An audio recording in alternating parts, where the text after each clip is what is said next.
Hello guys, welcome to world history channel. हम एक pandemic से गुजर रहे हैं।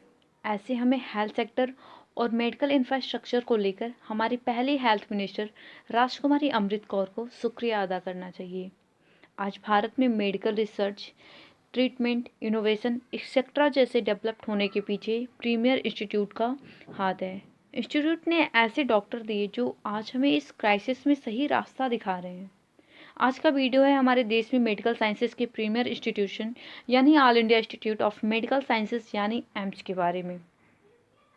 दशकों से एम्स अमीरों और गरीबों को मेडिकल साइंसेज की उच्चतम सेवा देता आ रहा है।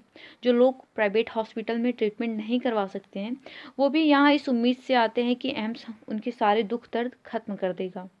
एम्स ये बखूबी करता भी है। ये दुनिया के टॉप मेडिकल इंस्टीट्यूशन और हॉस्पिटल फैसिलिटीज़ में से एक है, लेकिन इसके इतने फेमस होने के बाद भी लोग इसकी कहानी नहीं जानते हैं। ये कैसे बना, क्यों बना, किसने बनवाया, ये आज सवाल अक्सर आप लोगों के मन में भी आते होंगे। तो मैं इन सभी सवालों के जवाब इस वीडियो के जरिए देने की कोशिश करूंगी। दोस्तों, करीब 75 साल पहले भारत आज़ाद होने वाला था। हम यदि व्यक्तिगत जीवन को देखेंगे तो 75 साल एक पूरी उम्र है, लेकिन एक देश के लिए बहुत ज़्यादा वक्त नहीं होता है।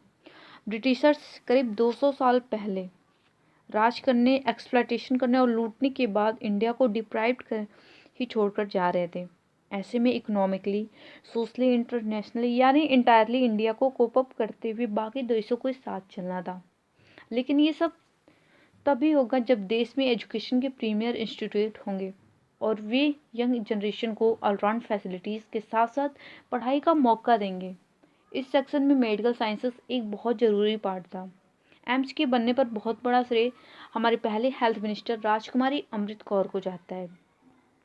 राजकुमारी कौर एक राजघराने से आती हैं। वो ब्रिटिशर्स को बाहर खदेड़ने के साथ साथ एक इंतजियास्टिक फेमिनिस्ट थी। हमारे देश को मेडिकल इंफ्रास्ट्रक्चर के देने के लिए उन्होंने अपनी ज़िंदगी लगा दी थी। हम उनकी हम उनकी कहानी भी डिस्कस करेंगे, लेकिन सबसे पहले हम एम्स की कहानी देखते हैं।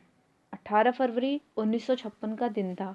हमारी हेल्थ मिनिस्टर थी राजकुमारी अमृत कौर और उन्होंने उस दिन लोकसभा में एक नया बिल इंट्रोड्यूस किया, जिसके बाद में एम्स बिल 1956 का आ गया। इस वक्त इस बिल को टेबल करते वक्त उन्होंने कोई प्रिपेयर्ड स्पीच नहीं दी। उन्होंने दिल से बात की और कहा कि ये मेरे उन बेहतरीन सपनों में से एक होगा कि पोस्ट ग्रेजुएट स्टडी और मेडिकल एजुकेशन की हाई स्टैंडर्ड्स को मेंटेन करने के लिए हमारे देश में एक ऐसा इंस्टीट्यूट होगा जो देश के युवा लड़के और लड़कियों को अपने ही देश में पोस्ट ग्रेजुएट पढ़ाई करने के लिए समर्थ बनाए। पोस्ट ग्रेजुएट में मेडिकल एजुकेशन के लिए एक मेजर सेंट्रल इंस्टीट्यूट को बनाने को लेकर रिकमेंडेशन गवर्नमेंट ऑफ इंडिया द्वारा 1946 में हुए हेल्थ सर्वे में दिया गया था। 1946 में आइडिया काफ़ी अप्रिशिएट किया गया, लेकिन उस वक्त फंडिंग नहीं थी।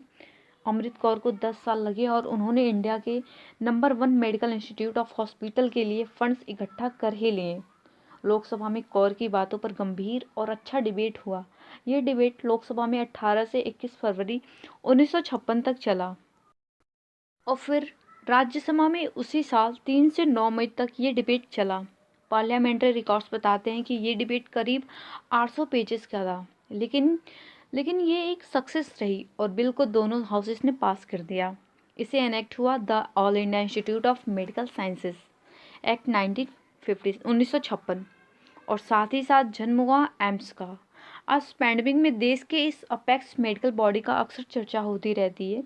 ये सच है कि इंस्टीट्यूट हमारे पहले प्राइम मिनिस्टर पंडित जवाहरलाल नेहरू के वक्त बना और फैलता गया, लेकिन इसके पीछे के असली ड्राइविंग फोर्स हमारी पहली हेल्थ मिनिस्टर थी। वो कपूरथला प्रिंसले स्टेट की एक प्रिंसेस थी और ऑक्सफोर्ड यूनिवर्सिटी की स्टूडेंट महात्मा गांधी को फॉलो करती थी और कॉन्स्टिट्यूएंट असेंबली की एक इम्पॉर्टेंट मेंबर थी।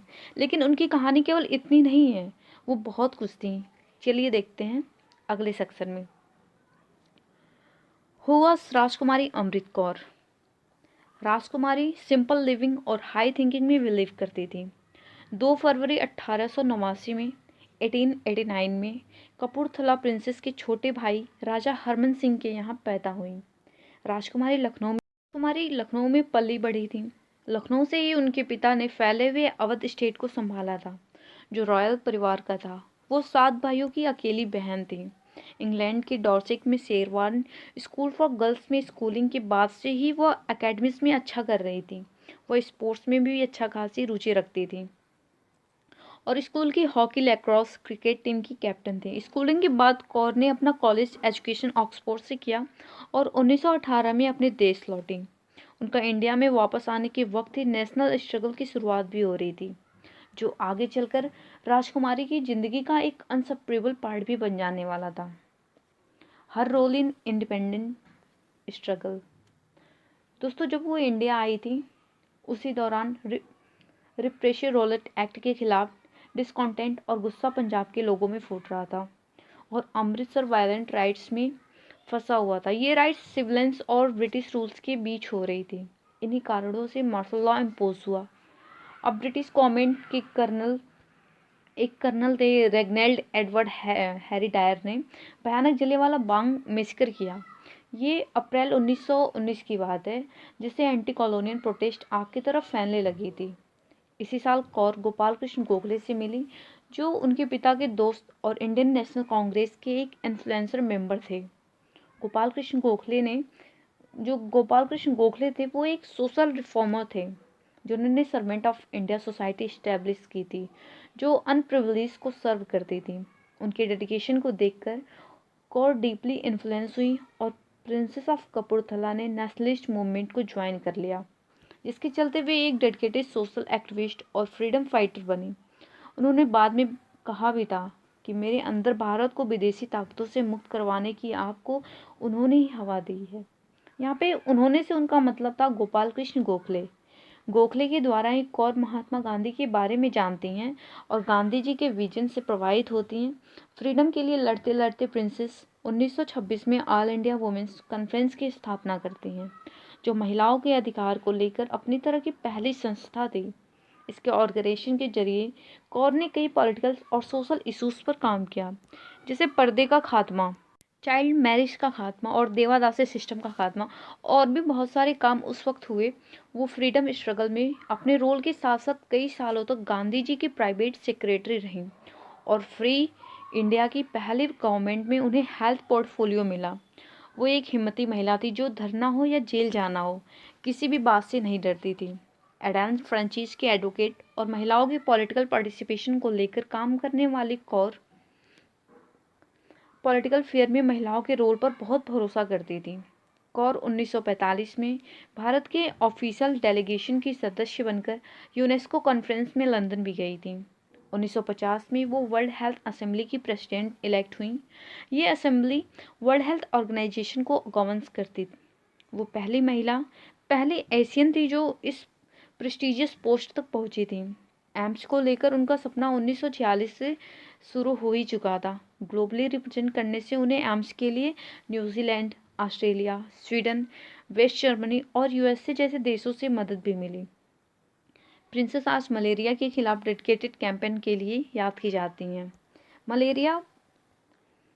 मलेरिया ने एक वक्त पर इंडिया में हर साल 10 लाख लोगों की जान ली थी।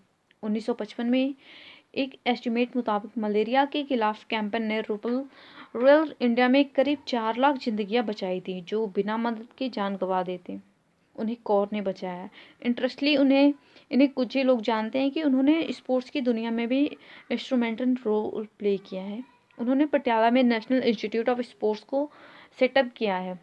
वो कौर ही थी जिनके कारण यूएसए के मैसेच्यूसेट्स जनरल हॉस्पिटल में 1961 में एम्स का वर्ल्ड मोस्ट डिस्टिंग्विश्ड हॉस्पिटल में प्लेस किया था। 1964 में कौर का निधन हो गया। उन्होंने कभी शादी नहीं की और उनके कोई बच्चे भी नहीं हैं। पर दोस्तों, आज एम्स उनकी मेहनत, डेडिकेशन की जीती जागती परिभाषा है। ये इंडिया के कुशल इंस्टीट्यूशन है। यंग मेडिकल एस्पिरेंट के साथ साथ गरीबों के लिए ये जीवन दान जैसा है। तो दोस्तों, ये थी कहानी एम्स की और राजकुमारी अमृत कौर की। इस पूरी कहानी के ऊपर आपका क्या ओपिनियन है, कमेंट सेक्शन में ज़रूर बताइएगा। आज के वीडियो के लिए बस इतना ही। आई होप आपको वीडियो पसंद आई होगी, और अगर आपको ये वीडियो पसंद आई है तो अपने दोस्तों के साथ ज़रूर शेयर करें। मिलते हैं अगली वीडियो में, तब तक के लिए बाय।